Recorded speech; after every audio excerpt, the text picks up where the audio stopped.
না, আমি আলু দুটো সিদ্ধ করে নিয়েছি, আলুগুলো থেকে খোসা ছাড়িয়ে নিয়েছি।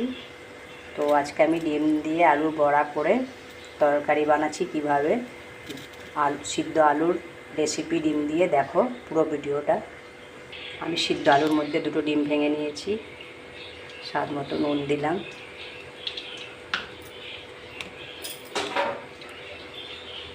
সামান্য বেসন গুঁড়ো, আর এখানে দিলাম পেঁয়াজ কুচি, একটা গোটা পেঁয়াজকে কুচিয়ে নিয়েছি। এবার ভালো করে সব কিছু দিয়ে মেখে নেব। সমস্ত কিছু দিয়ে আমি হাত দিয়ে ভালো করে চটকিয়ে নিয়েছি, হাতটা ভালো করে ধুয়ে পরিষ্কার করে। তো আমার এখানে ভালো করে সব কিছু মাখা হয়ে গেছে। আমি এদিকে একটা কড়াইয়ে তেল বসিয়ে দিয়েছি, তেল আমার গরম হয়ে গেছে। আমি একটা একটা করে এবার ভেজে নেব বড়াগুলো। কিন্তু আমি এটা সিদ্ধ আলু করে এটা মেখে বড়া করে তরকারি করছি। আর আমার আগের একটা রেসিপি আছে, দেখবে, কাঁচা আলু পেস্ট বানিয়ে এরকমই বড়া বানিয়ে তরকারি করা আছে।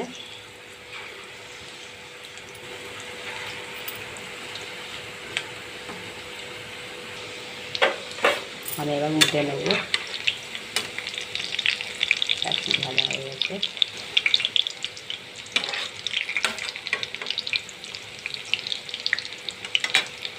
আমার এক পিঠ ভাজা হয়ে গেছে, আর এক পিঠ আমি সবগুলো উল্টে নিলাম। ভাজা হয়ে গেছে, আমি এবার তুলে নেব।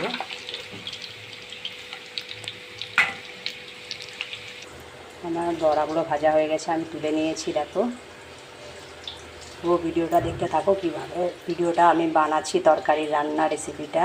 তোমরা স্কিপ করে চলে যেও না, তাহলে বুঝতে পারবে না কীভাবে বানাচ্ছি। ঠিক, এখানে আমি আদা, রসুন, পেঁয়াজ, টমেটোর পেস্ট বানিয়ে নিয়েছি।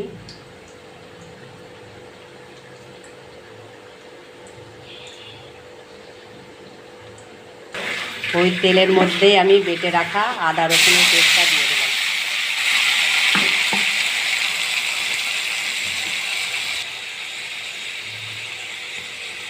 হলুদ গুঁড়ো, লঙ্কা গুঁড়ো সমস্ত দিয়ে ভালো করে কষিয়ে নেবো যতক্ষণ না মশলা থেকে তেল ছাড়ে।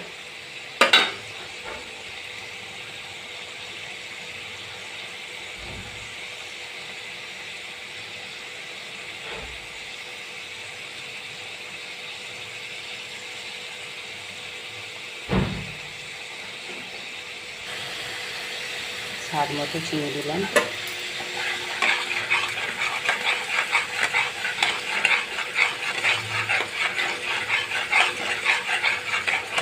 দিয়ে ভালো করে সব কিছু দিয়ে ভালো করে মশলাটা কষিয়ে নেবো যতক্ষণ না মশলা থেকে তেল ছাড়ে। আমার মশলাগুলো ভালো করে কষানো হয়ে গেছে। দেখো, মশলা থেকে তেল ছেড়ে গেছে। এবার আমি জল দিয়ে দেবো।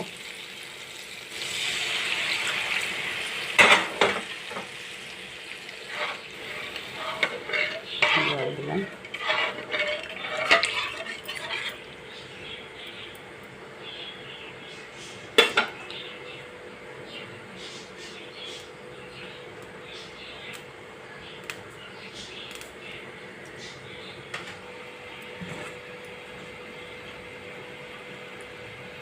দেখো, আমার ফুটে গেছে। আমি এবার ভেজে রাখা বড়াগুলো দিয়ে দিলাম। তো দেখলে আলু সিদ্ধ করে ডিম দিয়ে মেখে বড়া করে কীভাবে তরকারিটা বানালাম। তো অবশ্যই তোমাদের ভালো লাগলে একটা লাইক কমেন্ট দিয়ে পাশে থাকবে।